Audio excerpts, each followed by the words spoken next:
I discussed the battle.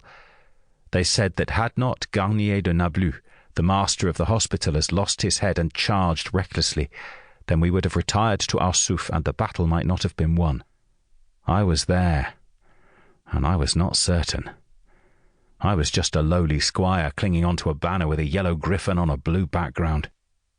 We charged after our lord. King Richard was a leader that all men would follow. Guy de Lusignan, the king of Jerusalem, was just a figurehead. Even the French warriors followed Richard. My father led his household knights as close to the king as he could manage. It meant risking death, for every Turk and Ayyubid was trying to kill our king. It was a point of honour for my father. A battle never unfolds the way you expect it to. Before you charge, you assume that all the lines will be straight, the ground will be flat, and every stroke you take will be successful. It is rarely like that. My father had taught me well, and I saw that although he stayed as close to the king and his knights as possible, he kept as straight a line with his knights as he could. Inevitably, however, he ended up slightly ahead of Sir Richard and Sir Roger. All that I could see were the knights just beyond my father. I saw arrows strike them. Often that did not stop a knight. With their surcoat, mail and gambeson they had good protection. Their horses, on the other hand, could and did die. Although I was riding close to my father, I had my wits about me.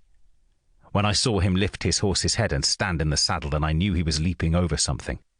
A good knight, my grandfather had told me, always anticipates. I pulled Skull's reins up, but in truth she was a clever horse, and she was already leaping over the dying horse and pinioned knight. Aubry of Chateau Galliard would never return home. His skull had been crushed by one of the king's household horses. When I saw swords raised, I knew that the Hospitallers and the king were engaged. That was a miracle, for the archers had not managed to flee. My father stood in his stirrups and pointed to our right. The enemy could attack the king on his unguarded flank. My father jerked his reins over and we followed him. He had seen a gap, and ahead of us were horse archers. Even better was the sight of over 100 of them who had dismounted. They were packed so closely together that many of their bows had no target. He lowered his lance and spurred Stormbringer. Arrows were sent in their direction, and I saw one hit my father's left shoulder, but he never faltered. Another hit Stormbringer, but he was a warhorse and he ploughed on. One clanked off my helmet and made my ears ring, but I did not deviate from the path carved by the Earl of Cleveland. I was his son, and the blood of the Warlord coursed through my veins. The first Ayyubid and Turk to die were struck by spears and lances in the head and chest. Others were trampled to death. I both felt and heard the sickening crunch as Skull's hooves crushed a Turkish skull. Horses might try to avoid stepping on men.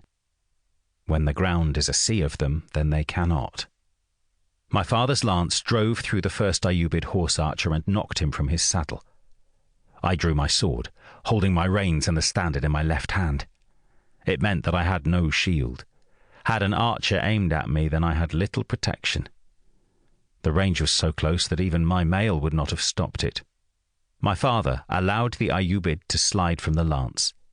His warhorse was biting and snapping at the Turkish horses. He had been wounded and was angry.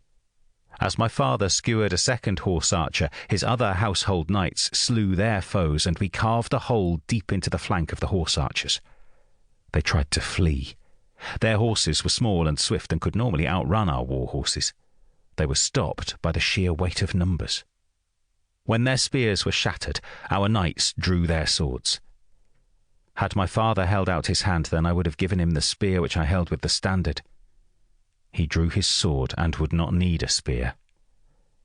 We were close, and either a sword or a mace were the best weapons. The Seljuk Turks and the Ayyubid we fought had light, almost delicate weapons. Our swords were heavy and they were long. Even when they were blunted, they were still a formidable weapon. Being hit with one was like being struck by an iron bar. I saw one warrior hit by my father.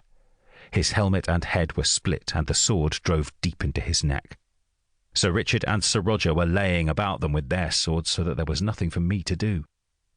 My father had often said that the standard with the griffin upon it put fear into the hearts of our foes, and just by